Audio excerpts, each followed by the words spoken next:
A little bit about me. Thank you for the introduction. My name is Kara Stevens, and I did found the Frugal Feminista.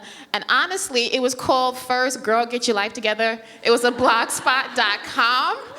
Because I was 25, I graduated from Oberlin with all this debt, and I was like, econ, political science, we just had 9/11. I had no job, and I was like, is this it?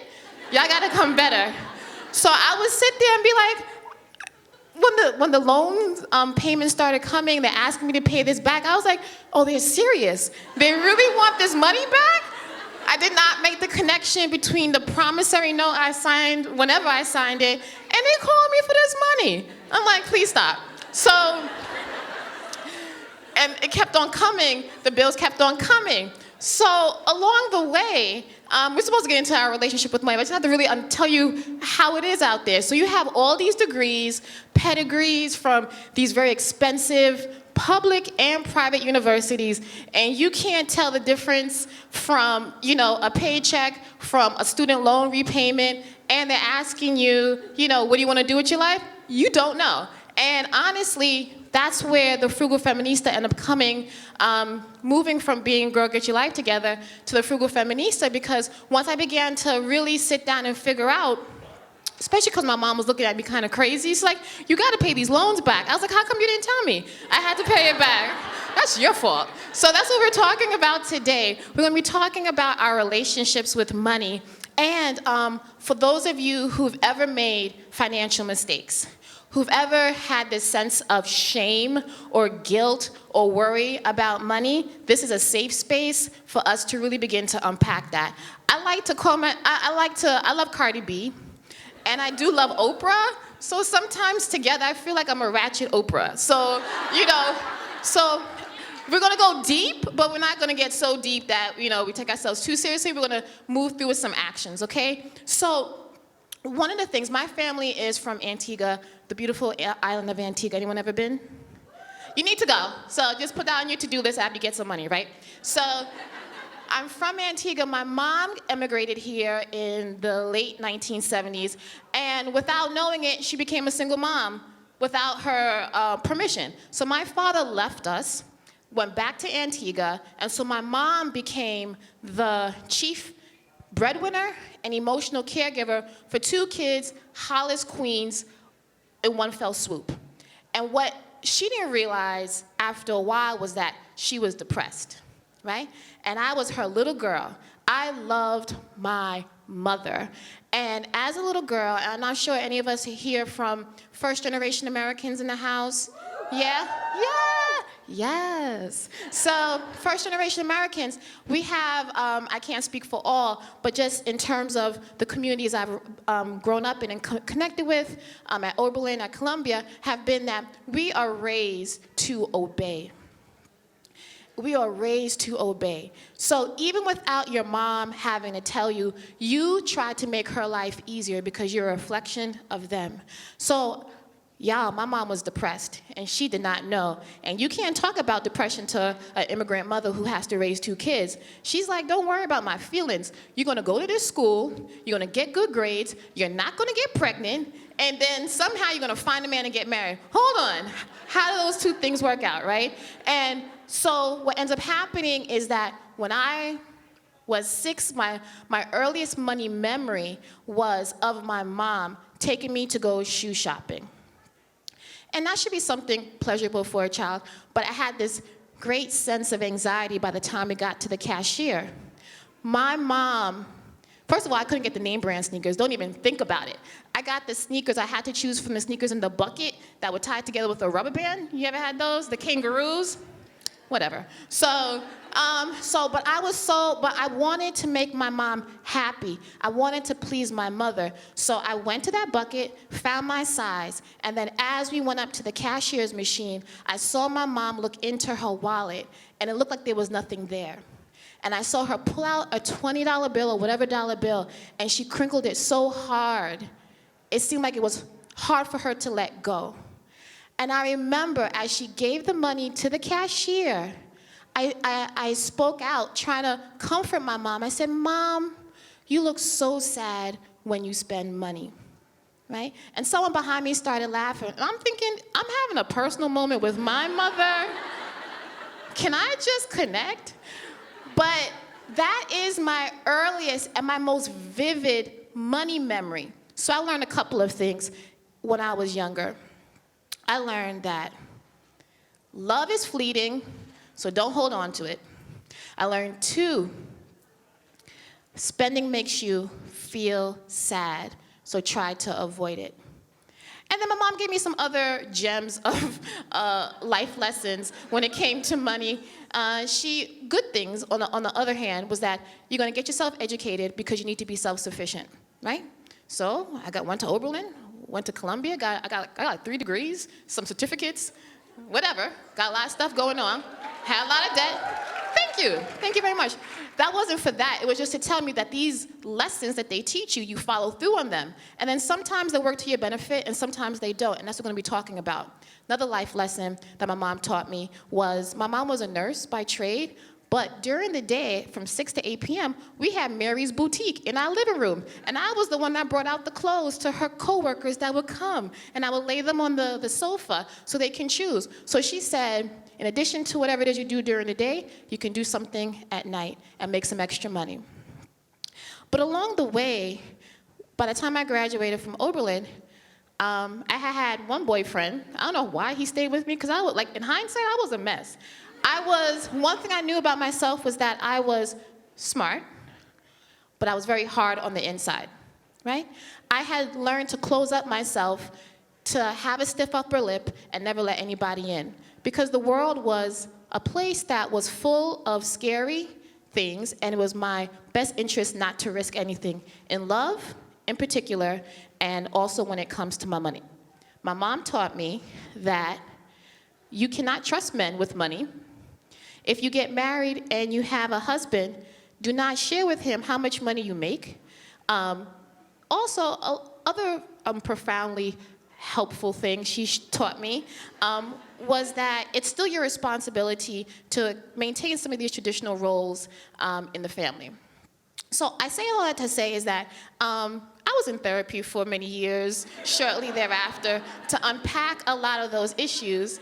And I can happily say today that it took financial self-awareness, honesty, and transparency to really realize that many of the money stories that were controlling me were being led by a 7-year-old scared girl.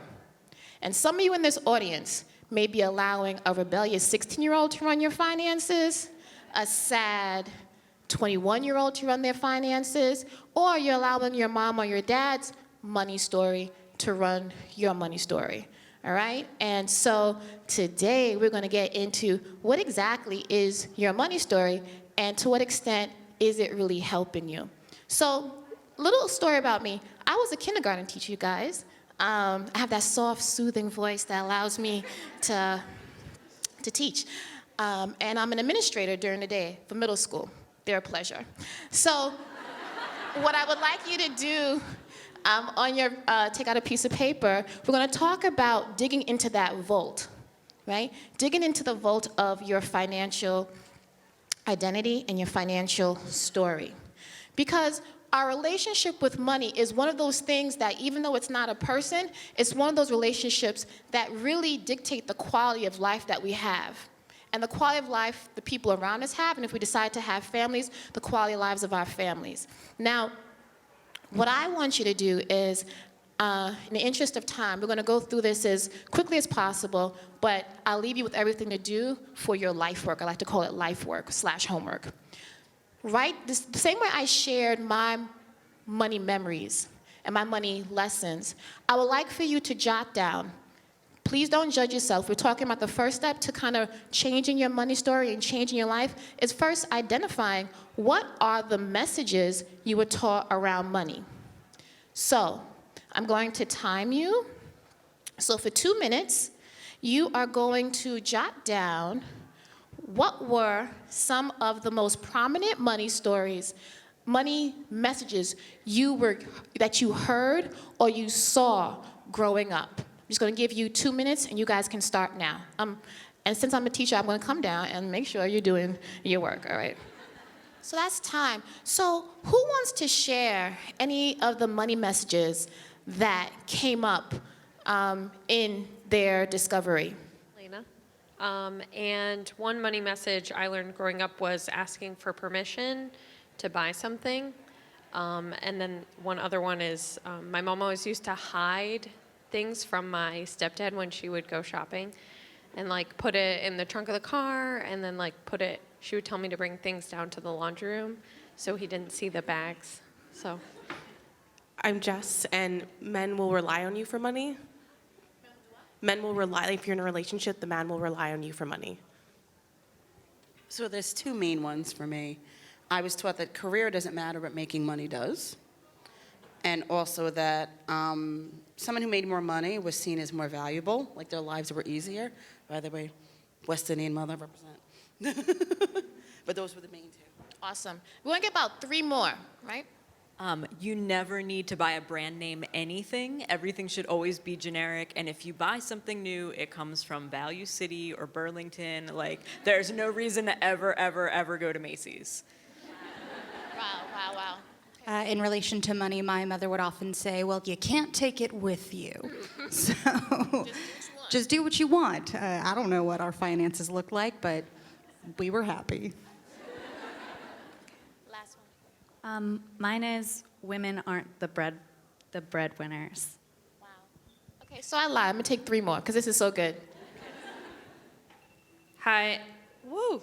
I'm Embry. Some of the things I grew up around were that one person controls the money for everyone, saving is very important, and don't touch your savings. God will provide. Great. Thank you. Hi, my name is Rena. There were 3 things. Save money, give to charity, and spend a little bit on yourself, but only if you have the cash. Okay, and so you guys, we could have like a whole session about these money messages, right? Because you don't realize that they've been running your life up until now. And it's interesting if you go even deeper, who did you hear that message from? And to what extent have your life experiences proved that message to be useful or not useful? And so we have to start digging a little bit deeper. What I want you guys to do is to be thinking, on that next side, I want you to code these messages. So you can put positive, like a plus sign, a negative with a minus sign. And if it's something neutral, put a circle. All right? So the messages that we had, so say over here, hide, over here, was this Emily? No. What was your name? Elena. So we need to hide our purchases in the laundry room, right, before stepdad comes. So we have to kind of, so lying about money is basically okay, or when it comes to shopping. We had people here is that the only time you can spend on luxury is if you have cash, or luxury isn't even a possibility and you shouldn't think about it. Another person over here, back here, said that God will provide, and so what do you think about that? Right? What kind of message is that? So code them. And what I want you to do, if we had a lot of time together, we would go through each of them and to see to what extent those actually impacted your finances in a way that you want your financial life to be. But for now, I want you to tell me out of the messages, the total number being, say, 6, were 5 out of 6 positive, 1 out of 6 positive? Just begin to call out the numbers. What's your total? Like, what were the majority of the messages? Were the majority of the messages positive about money, or were they negative? So if you can show me, I'm gonna do it this way. If you can show me with a raise of hands, if the majority of the messages were positive, raise your hand. Oh, awesome. So why y'all here? Right? Okay. So if the majority of the messages were negative, raise your hand. Okay. All right. And anyone have any neutral messages? Great. So as adults, right, I know a lot of us say, you know, my mom taught me some crazy stuff, and we're all carry financial baggage from our financial identities that came from our parents. But as adults, it is now our responsibility to decide what we're going to take with us and what we're no longer going to keep with us because it no longer serves us, right? So one of the things that I was taught growing up was that you got to save everything, right? The world is scary. You never know. We're going to be homeless and hungry. So if it's between a $2 item and a $2.25, you get that one for $2 because that 25 cents is going to keep you from being homeless and hungry. Okay, right? So these extreme ideas of scarcity was something that permeated much of my upbringing. So I became, instead of like the person that lives only once, I was like, oh my God, no matter how much I have, it's never enough. So I would forego basic luxuries, mani, pedi, even getting, dare I, the name brand moisturizer at CVS, because I was always taught that that was frivolous, it was selfish, and that you, if you kept on that road, would lead your family into poverty, despite the degrees that I had, despite my skill set. And so what I'm hoping that you guys are gonna, when we move forward, is that you're gonna realize how irrational some of our money beliefs are. The ones that we wrote, many of them are embedded in semi-truths. Some of it makes sense, right? Yes, it's important to save, but if you want to splurge on yourself, it's okay. It's important to be able to have a spirituality and that God will provide, but he also gives us things called mint.com, budget.com, Dave Ramsey's Financial Peace, to make sure that we are providing for ourselves and we're using our talents to do so.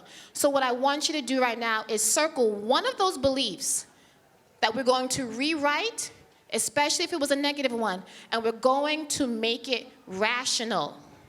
So I'll give you 2 examples from my own life. So my mom taught me, never trust men with money. So here's how I had to rewrite it. Not all men can be trusted, but some men can be trusted with money. Reasonable, correct? Another idea, save everything. No, Mom, I'm not saving everything because I want to go shopping, okay? So I will if I say I'm gonna save 30% of my income or 20% of my income, I will put for retirement, I will put towards my immediate savings and emergency fund, and then I will allow myself, because I'm responsible, to spend on XYZ every month. Or the idea that spending, last one, spending is irresponsible.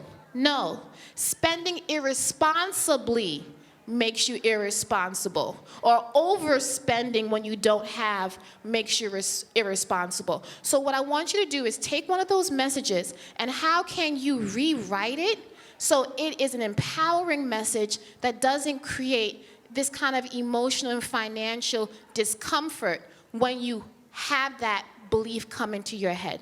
All right, so I'm gonna give you guys 2 minutes to do that, and I want some volunteers who'll be brave enough to share how they've rewritten that money message into one that will empower them. So that's time, you guys. Who's open to sharing how they've rewritten their money stories? Great. Hi, mine was you're beholden to the breadwinner, and the way I rewrote it was, like, I've kind of gone in the completely opposite direction. I grew up in a family where my dad had the money and my mom didn't make the money. She was at home. So I'm like, well, I'm gonna make all the money and it's just me. I'm out here doing it. And instead, it's more about you can have a partner who makes money and make money, and it doesn't make you weak to depend on other people and be in partnership around money. Give a round of applause. What's your name? Madison. Thank you, Madison. Good morning, everyone. My name is Taryn. I had the infamous money doesn't grow on trees. So I'm going to replace it with it is printed at the mint, and it's up to you to take control and manage it properly. I have 2. The first one is save, save, save, and I want to rewrite that to save and invest, invest, invest. And the other was to always buy the cheapest thing and rewriting that to buy the longest lasting thing so that you don't have to keep rebuying. I like that one. Hi, my name is Irene, and my hardworking immigrant parents used to look at work as being hard and a sacrifice and not fun. If it was fun, they wouldn't call it work. So I'm rewriting that to say, I deserve to do work that I love and get paid for the value that I create. Yes.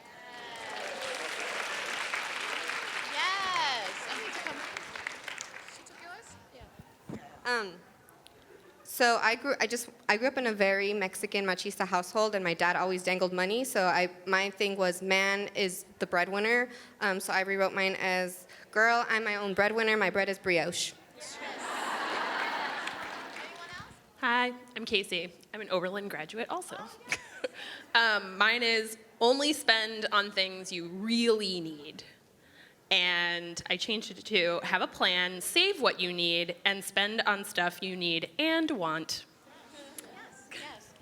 Yes. Mine was money's more important than comfort or enjoyment. And I changed that to it's okay to spend more money for items or experiences of enjoyment, value, and quality. Yes. Thank you. So my name's Lauren. I grew up kind of in a lower income household. And my mom always said, don't compare yourself to others because you're going to set yourself up for disappointment, which I appreciate that message now. But I want to say, don't think that you're less than other people and that you don't deserve what other people have. So that's how I modified that. Awesome. Thank you. And one last one. Hi, my name is Jackie, and what I needed to rewrite is that credit cards are magic money. A common phrase in my household was, just put it on the family Visa. And now, as an adult, I've rewritten that, and not being afraid to be transparent about my debt and use the support of others, and after 5 years, I just paid it off. That was a great conclusion and segue to how important it is for you now to take control of your actual finances. Now that you have these new empowering ideas about money, now it's about what are you going to do, right? So this process can be done, I suggest, on a monthly basis, a daily basis, if you really need to begin to unpack even more financial distortions, financial anxiety that comes up. Because if you don't do that, you're going to find yourself perhaps finding a way to get out of debt only to get back into debt. But if you're on the other side of the spectrum where you financially hoard and you never give yourself luxury, or you don't treat yourself as you treat other people, you'll find yourself living with a lot of money and a lot of misery and a lot of unhappiness, right? So part of the thing that Claire talked about was, how do we, now that we have a new money story, how do we create goals around making this shift a permanent one? Right? So I'm going to give you a couple of ideas on how to create sustainable, long-term, and fulfilling financial routines and rituals that will allow you to continue to connect with your money in a more positive and functioning way. So first, I want you to think about, do you have a money calendar, right? People talk about a social calendar. You know where you're going to be Friday night or Saturday night, or when you're brunching on Saturday or you're brunching on Sunday. But have you actually sat down to create a financial calendar? Financial calendar gives you an idea of where your money is coming from and when it's coming in. It's different than a budget. So just think about a regular calendar, you guys. It's not complicated. I have one on my phone. You just put in when you get paid, how much you get paid. You put in your phone bill, your mani-pedi, your hair appointments, the amount of money that comes out for your insurance, the amount that comes out for your rent. And when you realize, you begin to see then, there are going to be times of the month where you may be very cash rich, and you may find times you'll be more cash poor. And sometimes it may be extremely bare by the end of the month. You have the agency now to actually call your companies to move around the payment dates so you have more of an even flow of money throughout the month. All right, so before you start your budget, create a financial calendar to actually see how your money is flowing. Because you don't have to be cash strapped by the end of the month just because it's the end of the month. You can actually move things around to make it work for you. So that's step one. Step two is, in terms of budgeting, think about a couple of these rules of thumb. I'm not a person that likes to sit there behind my computer calculating to the penny how much money I have. I don't find that very fun. I like to just have fun. But I like rules of thumb, especially if I'm just getting started, and I find that budgeting can be extremely intimidating. So Elizabeth Warren, I believe her daughter, created the 50-30-20 rule. Everyone's familiar with that, but for those of you that are not familiar with that, let me just review it. 50% of your income goes toward your needs, your basic food, transportation, shelter, medicine. 30% of your income goes to your wants. So 55, 0, 30, 20. That's the ratio of your income and how it's going to be broken down in terms of categories. So that 30% again goes towards your wants. So if you don't want to give up your latte, don't, right? If you want to go travel to Bali, travel, but use that 30%. And the last 20% goes toward your savings and your investing. I would also use the want section to pay down debt, so you're not taking away from your 20% towards your long-term and your month-to-month saving, right?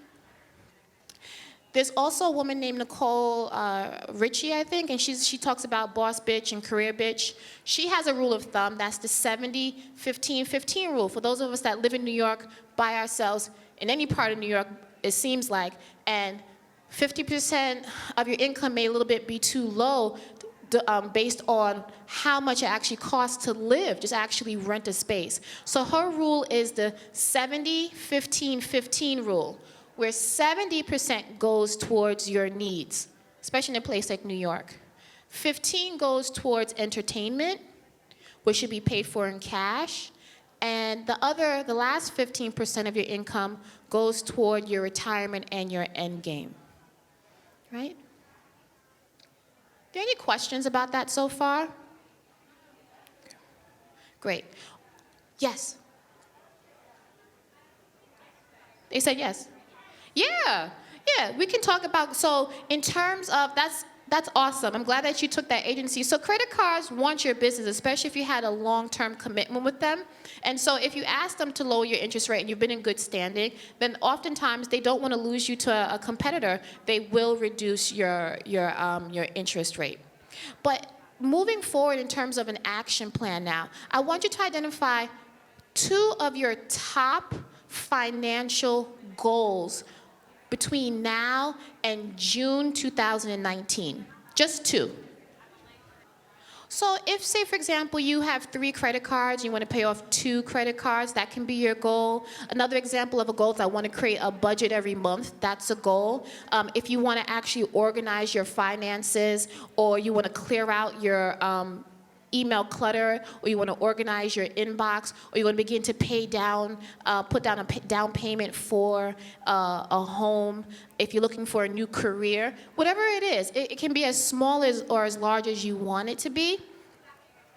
But in the interest of time, what I wanted you to do is think about those goals and those 3 systems I talked about, and I want you to make an appointment for yourself consistently to ensure that you pay attention to this goal between now and June 30th, 2019. So if it is that you want to have a down payment for your home, I want you to look at how much money is that going to be.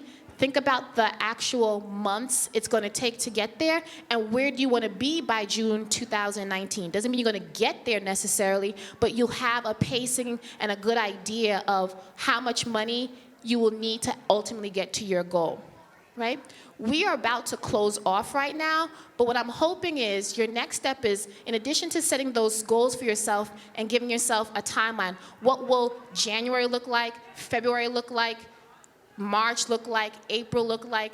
may look like in June in terms of that goal, I want you to think about who can help you and support you around that goal. Because oftentimes, if we don't share ideas with our girlfriends, if we don't share our dreams with our girlfriends, it's very hard for us to make it happen. And when we actually get there, baby, there's not going to be anyone there to celebrate it with us. So think about someone that you can reach out to at the end of today's conference and say, girl, June 2019, here is my goal.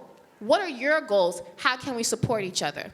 And if you realize that their money stories require a little bit of tweaking, give them this exercise. Walk them through this exercise and see how empowering just a few moments of rethinking that money messages and allowing them to be transformed into something that's more powerful can take them to actually creating a goal to create a financial life that they really, really, really want and really, really deserve.